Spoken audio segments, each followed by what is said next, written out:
Hello friends, can study with Om academy में आपका स्वागत है। फ्रेंड, हम बात करेंगे आज 9 जनवरी के करंट अफेयर के बारे में, ठीक है, जिसमें हम छत्तीसगढ़, भारत और अंतर्राष्ट्रीय स्तर के कुछ घटनाक्रमों पर बात करने वाले हैं। ठीक है, देखिएगा, सबसे पहले मैं कल के क्वेश्चन से स्टार्ट करूंगा, देखेंगे। और उसमें जाने से पहले मैं आपको बता दूं कि हम इन मुख्य बिंदुओं पर, ठीक है, जिसमें प्रमुख योजनाएं, चर्चित अभियान, नियुक्तियां, उपलब्धियां, चर्चित व्यक्ति, बजट, चुनाव, निधन, खेल खिलाड़ियां और रचनाएं, प्रशासनिक निर्णय, पुरस्कार, महोत्सव, आर्थिक सर्वेक्षण और नवीनतम जिले तथा राज्य एवं विविध जैसे घटनाक्रमों पर बात करेंगे। ठीक है, तो देखिएगा, हमारा जो ओवरऑल मोटिव है वो कंप्लीटली एग्जाम के पॉइंट ऑफ व्यू से बनाया गया है। ठीक है, ताकि हम करंट अफेयर के तौर पर आपको एग्जाम के इंपॉर्टेंट फैक्ट्स के बारे में बात कर सकें। ठीक है, चलिए स्टार्ट करते हैं कल के क्वेश्चन से। तो देखिएगा, सबसे पहले कि किस खिलाड़ी को नाडा ने अस्थायी रूप से बैन कर दिया है। ठीक है, याद रखिएगा, नाडा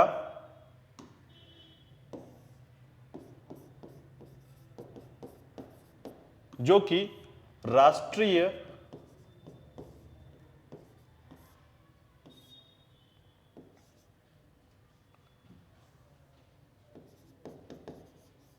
डोपिंग रोधी एजेंसी है, याद रखिएगा। ठीक है, तो राष्ट्रीय डोपिंग रोधी एजेंसी है, याद रखिएगा। इन्होंने संजीता चानू, याद रखिएगा, वेट लिफ्टर, ठीक है, संजीता चानू, जिन्होंने 2 बार गोल्ड जीता है राष्ट्रीय खेलों में। ठीक है, 2014 और 2018 में इन्होंने गोल्ड पदक जीता है, याद रखिएगा। इन्हें बैन किया गया है। ठीक है, कारण क्या है? कारण है कि डोप टेस्ट में फेल होना। ठीक है, तो डोप टेस्ट में फेल होने के कारण संजीता चानू जी को बैन किया गया है। ठीक है, याद रखिएगा। और इसी क्रम पर याद रखिएगा कि इन्हें अस्थायी रूप से निलंबित कर दिया गया है। और साथ ही साथ याद रखिएगा कि इसी क्रम पर, ठीक है, जो कि कॉमनवेल्थ गेम के जो विजेता रही हैं, ठीक है, संजीता चानू, इन्हें डोपिंग टेस्ट में ये फेल हुई हैं। ठीक है, और इनके 2 सैंपल लिए गए, ए और बी सैंपल लिए गए थे, जिसमें द्रोस्तानोलोन, याद रखिएगा,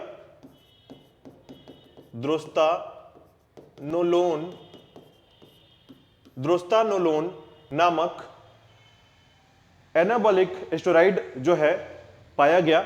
ठीक है, याद रखिएगा, द्रोस्तानोलोन जो स्टेरॉइड है, जिसको एनाबॉलिक स्टेरॉइड माना जाता है, ठीक है, ये पाया गया, जिसके कारण इन्हें बैन कर दिया गया है। ठीक है, चलिए नेक्स्ट बिंदु पर बात करते हैं। नेक्स्ट है आपके छत्तीसगढ़ के क्रम पर। देखिएगा कि छत्तीसगढ़िया ओलंपिक 2023 में फुगड़ी के खेल में किसने प्रथम स्थान हासिल किया है? आसोबाई ने प्रथम स्थान प्राप्त किया है।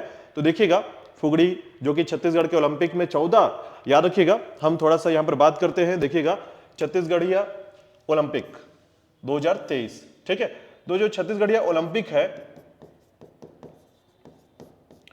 इसमें 14 खेलों को, ठीक है, याद रखिएगा, सामान्य आंचलिक की या प्रदेश के आंचलिक खेलों को शामिल किया गया, 14 खेलों को शामिल किया गया है, जिसमें फुगड़ी में, याद रखिएगा, आसोबाई जो है प्रथम स्थान प्राप्त की है। चलिए इसके बारे में बात करेंगे। देखिएगा कि रायपुर संभाग के हरदी ग्राम के 65 वर्षीय श्रीमती आसोबाई ने फुगड़ी खेल में जीत हासिल की। साथ ही साथ इन्होंने 40 वर्ष से अधिक आयु वर्ग में 1 घंटा 31 मिनट 58 सेकेंड तक फुगड़ी खेलकर प्रथम स्थान प्राप्त किया है। ठीक है, आसोबाई नाम याद रखिएगा। चलिए नेक्स्ट देखिएगा कि हाल ही में राज्य के दक्षिण छत्तीसगढ़ की जीवन रेखा इंद्रावती नदी पर 750 मीटर जो पुल का निर्माण हो रहा है, वो कहां हो रहा है? ठीक है, तो याद रखिएगा, ये हो रहा है आपके जगदलपुर में। इसके मुख्य बातों पर हम डिस्कस करेंगे थोड़ा सा। देखिएगा इसका विस्तार क्या है। तो विस्तार पे बात करें तो राज्य सरकार द्वारा जगदलपुर में इंद्रावती नदी पर पुल के निर्माण की स्वीकृति प्रदान की गई है। और साथ ही समझिएगा, जिसमें कुछ क्षेत्र है आपके बिंता, सतसपुर, ककनार, धर्माबेड़ा के बीच जो है, ठीक है, के बीच जो है 750 मीटर की लंबी पुल एक बनाई जा रही है। और इससे क्या होगा? तो देखिएगा, गांव और जिलों में शिक्षा, चिकित्सा और कृषि, व्यापार आदि की सुगमता बढ़ जाएगी। ठीक है, तो याद रखिएगा, इंद्रावती नदी पर पुल का निर्माण, 750 मीटर पुल का निर्माण हो रहा है। चलिए नेक्स्ट देखिएगा, राज्य के किस जिले में 3 दिवसीय गांधी उद्यान प्रदर्शनी का आयोजन किया जा रहा है?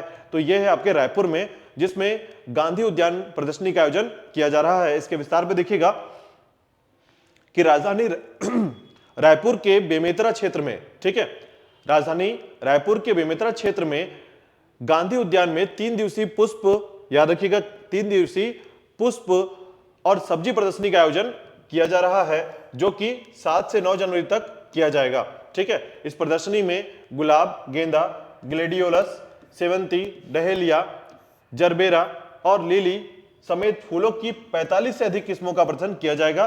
और इस आयोजन में उद्यानिकी विभाग, कृषि विश्वविद्यालय और Jindal steel and power limited के सहयोग से किया गया है। ठीक है, चलिए नेक्स्ट बिंदु पर बात करते हैं। देखिएगा, राज्य सरकार की किस योजना के अंतर्गत स्वरोजगार हेतु 50,000 का ऋण प्रदान किया जाएगा? ठीक है, याद रखिएगा, ग्राम स्वरोजगार योजना के तहत मुख्य रूप से 50,000 का ऋण जो है प्रदान किया जा रहा है। इसमें देखिएगा, इस योजना का जो मुख्य जो असर है, जो आपको मुख्य तौर पर छत्तीसगढ़ प्रदेश में दिखेगा, इसमें दंतेवाड़ा के ग्रामों में युवक युवतियों के लिए रोजगार को सबल बनाया जा रहा है और साथ ही साथ योजना के तहत स्वरोजगार हेतु 50,000 रुपए का ऋण भी दिया जाता है। ठीक है, चलिए नेक्स्ट देखते हैं। राज्य स्तरीय सीनियर महिला रग्बी फुटबॉल प्रतियोगिता का खिताब किसने जीता है? तो याद रखिएगा, राज्य स्तरीय सीनियर महिला रग्बी फुटबॉल प्रतियोगिता में कोरबा ने, ठीक है, कोरबा ने इस खिताब को जीता है। देखिएगा कि इस प्रतियोगिता का आयोजन the Firebirds rugby football club Bilaspur in association with the wisdom tree foundation के द्वारा किया गया। इसमें फाइनल मुकाबला द फायरबर्ड्स और कोरबा के बीच हुआ। तीसरे स्थान पर बेमेतरा की टीम रही थी। ठीक है, तो याद रखिएगा, इसमें कोरबा जो है ये विजय प्राप्त किया। नेक्स्ट देखिएगा कि देश के पहले, ठीक है, यहां से हम राष्ट्रीय स्तर पर देखेंगे तो देश के पहले पीपल, ठीक है, पर्पल फेस्ट का आयोजन, ठीक है, याद रखिएगा, पर्पल फेस्ट का आयोजन गोवा में कब से कब तक किया गया? तो याद रखिएगा 6 से 8 जनवरी तक पर्पल फेस्ट का आयोजन किया गया, गोवा पर्पल फेस्ट के नाम से। देखिएगा इसके विस्तार पर, तो देखिएगा पर्पल फेस्ट 2023 सेलिब्रेटिंग डाइवर्सिटी का आयोजन 6 से 8 जनवरी तक किया गया। 3 दिवसीय कार्यक्रम में मैराथन, क्रिकेट और टेबल टेनिस चैंपियनशिप जैसे खेल प्रतियोगिताओं का आयोजन किया गया। यहां गोवा सरकार द्वारा पीडब्ल्यूडी के लिए पहली बार राष्ट्रीय स्तर की चैंपियनशिप के रूप में आयोजित की गई थी। ठीक है, चलिए नेक्स्ट बात करते हैं। देखिएगा कि दक्षिण भारत में महिलाओं को रोजगार देने के मामले में कौन सा शहर शीर्ष स्थान पर है? तो चेन्नई शीर्ष स्थान पर है। देखिएगा विस्तार में कि रोजगार के लिहाज से दक्षिण भारत के शहर महिलाओं के लिए बेहतर है। इसमें चेन्नई नंबर 1 पर है। इसमें इसके बाद पुणे, बेंगलुरु, हैदराबाद और मुंबई लिस्ट पर आते हैं। यह आंकड़ा अवतार की एक रिपोर्ट में सामने आया है। चलिए नेक्स्ट बात करते हैं। केंद्र सरकार ने कहां की संस्कृति, भाषा और रोजगार की रक्षा करने के लिए समिति का गठन किया है? तो लद्दाख, ठीक है, याद रखिएगा, लद्दाख की संस्कृति, भाषा और रोजगार की रक्षा करने के लिए समिति का गठन किया गया है। देखिएगा, केंद्र सरकार ने लद्दाख के विशिष्ट संस्कृति, भाषा और रोजगार संरक्षण के लिए एक उच्चाधिकार समिति का गठन किया। साथ ही साथ इस समिति में 17 सदस्य होंगे, जिसकी अध्यक्षता गृह राज्य मंत्री नित्यानंद राय करेंगे। ठीक है, चलिए नेक्स्ट देखिएगा, भारत का कौन सा शहर पहली फॉर्मूला ई वर्ल्ड चैंपियनशिप रेस की मेजबानी करेगा? तो हैदराबाद, याद रखिएगा। चलिए विस्तार पर बात करते हैं। देखिएगा, फॉर्मूला ई रेस का आयोजन 11 फरवरी 2024 को पहली बार भारत में होगा। यह हैदराबाद रेस की मेजबानी के द्वारा पूर्ण होगा। भारत के अलावा ब्राजील भी 25 मार्च को पहली बार फॉर्मूला ई रेस की मेजबानी करेगा। चलिए नेक्स्ट देखते हैं। अहमदाबाद और दिल्ली के बीच चलने वाली संपर्क क्रांति एक्सप्रेस ट्रेन का नाम बदलकर क्या कर दिया जाएगा? तो अक्षरधाम एक्सप्रेस के नाम पर यह जाना जाएगा, याद रखिएगा, जो कि अहमदाबाद और दिल्ली के मध्य चलने वाली है।